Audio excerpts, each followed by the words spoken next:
Good morning. How are you doing today, Richard?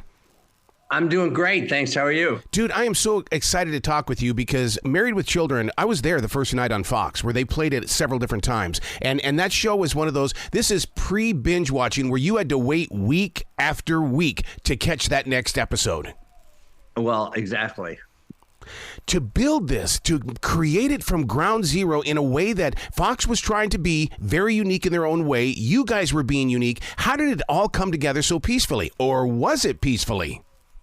Well, it was peaceful at first. At first, it was very peaceful. The Fox just gave us carte blanche. They said, "Go ahead."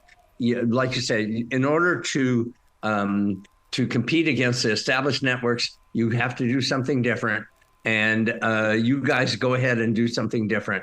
And we did. And by and large, they let us do what we did. There was one joke that killed us.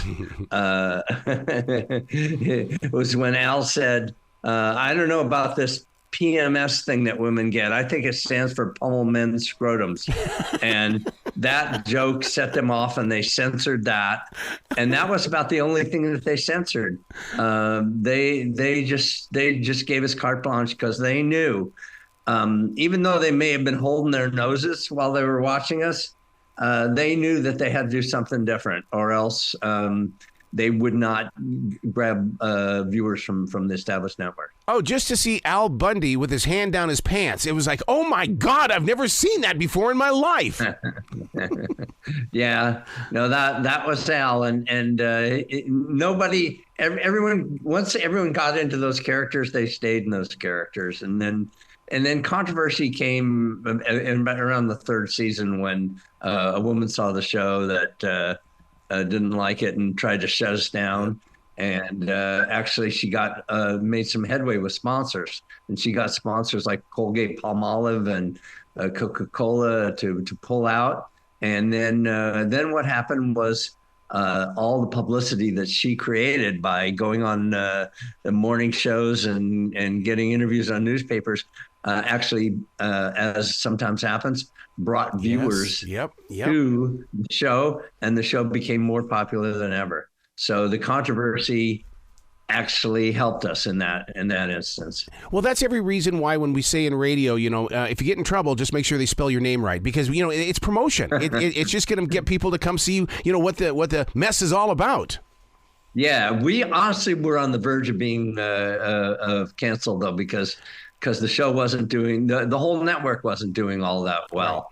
And here was this big controversy. And then all of a sudden we came out the other side and we were able, I want to say we, the network, they were able to sell the advertising at even higher rates once we took off.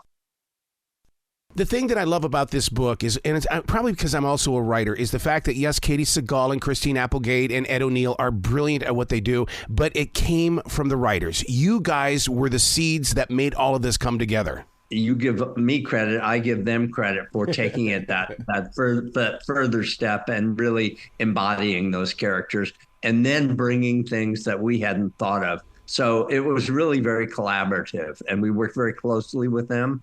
The whole process is one where we write, they act, we see what they do, we change stuff, they see what we do, they change stuff, and the audience gets the end product. Yeah, I was going to ask you, how is it that you could write for a wannabe rocker and an ex-football player? Because it's like, wait, this shouldn't even be working here. Well, I mean, you put yourself as a writer, you try and put yourself in as many, you put yourself in the position of the character that you're writing. And if you're a good writer, there's the cliche, you write what you know, but you also are able to expand. You've seen the world, you've interacted with the world, and you pull stuff out and you put it in your characters and you let them fly, and they flew. Was there ever a subject you wanted to cover, but the censors kept saying, stop it, you know the rules?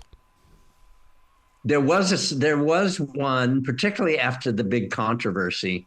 That's a really good question. There was a subject that Michael Moy, one of the creators of the show, wanted Al Bundy to get a circumcision. Yeah. And they said, no, no, no, no, you can't do that.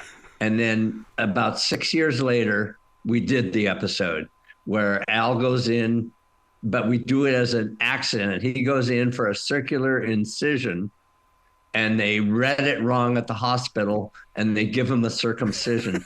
So Al gets an adult circumcision. And that was an hysterical show. And that's an example of a show that they didn't want us to do. Wow. But that eventually, once the show got ratings and once we proved ourselves, they allowed us to do. How do you think they would have done in today's world of binge watching? Would you have done all the episodes, or would we still have to wait every week? I think you'd wait every week. Yeah. I mean, we're not serialized, so that's a good question. I think they would have rolled them out every week. Yeah. Yeah. Well, I can't thank you enough for this book, Married with Children versus the World, man. I mean, you guys, just unbelievable what you have done with your writing, and I can't wait to talk with you again in the future, sir. I'd be happy to talk with you anytime you like. Well, it's a perfect place, this book. I mean, and new people that are discovering shows, and the older people are going to go, God dang, where was this book ages ago? Well, it's time. I think the time is right. It is. So I appreciate it. Well, you be brilliant today, okay, sir? Okay, I'll try.